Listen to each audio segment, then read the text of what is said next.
ప్రజలందరికీ నమస్కారం. Public power YouTube ఛానల్కి స్వాగతం.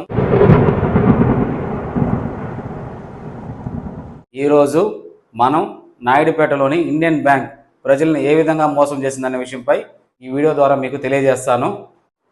సరే, ఈ పేపర్ చూడండి. 4/9/2023 తేదీన తిరుపతి జిల్లా కలెక్టర్ వారికి ఇండియన్ బ్యాంక్ వారు ఏ విధంగా ప్రజలను మోసం చేశారనే విషయంపై నేను అర్జీ ఇవ్వడం జరిగినది.